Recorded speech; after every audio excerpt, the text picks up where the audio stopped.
Praise lord. అందరూ బాగున్నారా? దేవుని కృపలో ఆత్మీయంగా ఎదుగుతున్నారని నమ్ముతా ఉన్నాను. Welcome to this new month.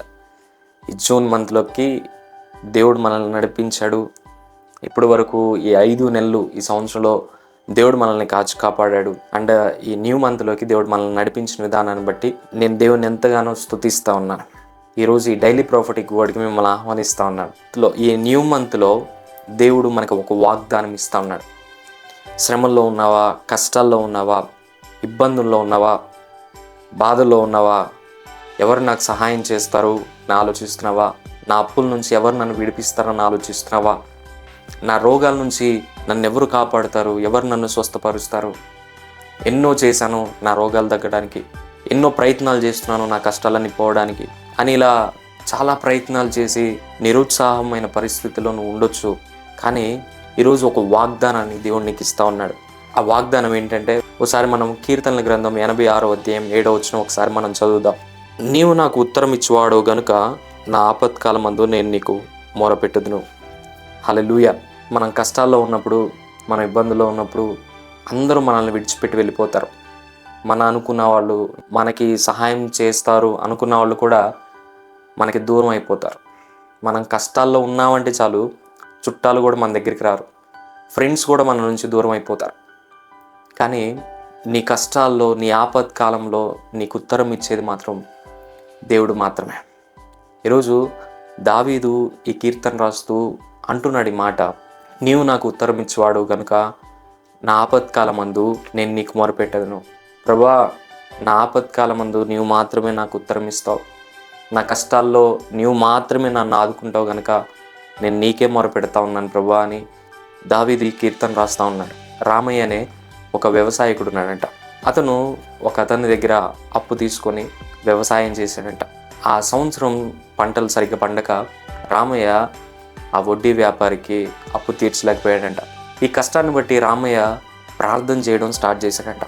దేవా, నీవు మాత్రమే నన్ను ఆదుకుంటావు నా ఆపత్కాలంలో కనుక నేను నీకు మొరపెడతా ఉన్నాను, నాకు సహాయం చేయి ప్రభువా అని రామయ్య దేవుడికి మొరపెడతా ఉన్నాడంట.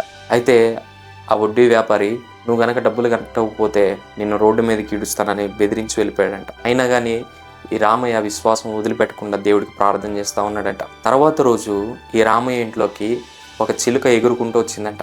ఈ చిలుకని ఆ రామయ్య ఉంచుకున్నాడు తన ఇంట్లోనే. ఈ చిలుక రామయ్య ఇంట్లోకి వచ్చిందని తెలుసుకొని కొంతమంది భటులు వచ్చి ఆ చిలుక రాణి గారిది అని చెప్పి ఆ చిలుకను తీసుకెళ్లారంట. మరలా ఆ భటులు వచ్చి రామయ్యకి కొంత డబ్బు ఇచ్చి, రాణి గారు ఇది నీకు ఇమ్మన్నారు, రాణి గారికి ఇది చాలా ఇష్టమైన చిలుక, ఇది పోయినప్పుడు ఆమె చాలా బాధపడింది, కానీ నువ్వు దాన్ని క్షేమంగా ఉంచినందుకు, నీ దగ్గర ఉంచినందుకు రాణి గారు కొంత డబ్బు నీకు ఇచ్చారు అని ఆ భటులు ఆ రామయ్యకి ఇచ్చి వెళ్ళిపోయారంట. రామయ్య ఆ వడ్డీ వ్యాపారికి కొంత డబ్బు కట్టేసిన తర్వాత కూడా రామయ్య దగ్గర కొంత డబ్బు ఉండిపోయిందంట. ఈరోజు నువ్వు గనక ప్రార్థన చేస్తే నీ ఆపత్కాలంలో నిన్ను ఆదుకోవడానికి దేవుడు రెడీగా ఉన్నాడు. నువ్వు మనుషుల వైపు చూడొద్దు సహాయం కోసం.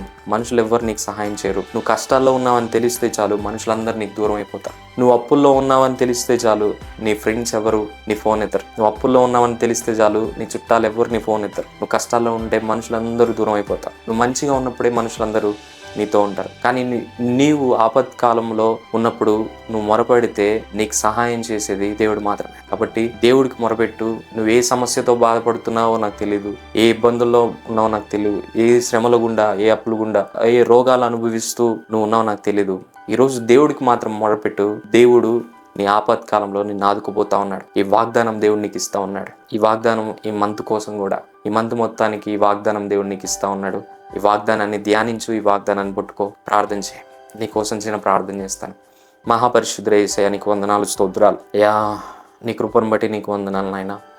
అవునయ్యా, మనుషులు మేము కష్టాల్లో ఉంటే మాకు దూరంగా వెళ్ళిపోతారు ప్రభువా, కానీ మా కష్టాల్లో, మా ఆపత్కాలంలో మాకు సహాయం చేసేవాడు నీవే నాయన. నీకు వందనాలు. దావీదు ప్రార్థన చేసినట్టే మేము కూడా ప్రార్థన చేస్తూ ఉన్నాం. మా ఆపత్కాలంలో మాకు సహాయం చేయి, మా శ్రమల్లో నుంచి మమ్మల్ని విడిపించిన ఆయన నీకు వందనాలు, స్తోత్రాలు. ఈ వీడియో చూస్తున్న ప్రతి ఒక్క బిడ్డను మీరు దీవించండి యేసయ్యా. వాళ్ళ సమస్యలన్నిటిలో నుంచి మీరు బయటికి తీసుకురమ్మని కృప చూపించి సహాయాన్ని దయచేయండి. యేసు నామములో అడిగి వేడుకొని ప్రార్థన చేయించున్నాను తండ్రి, ఆమేన్.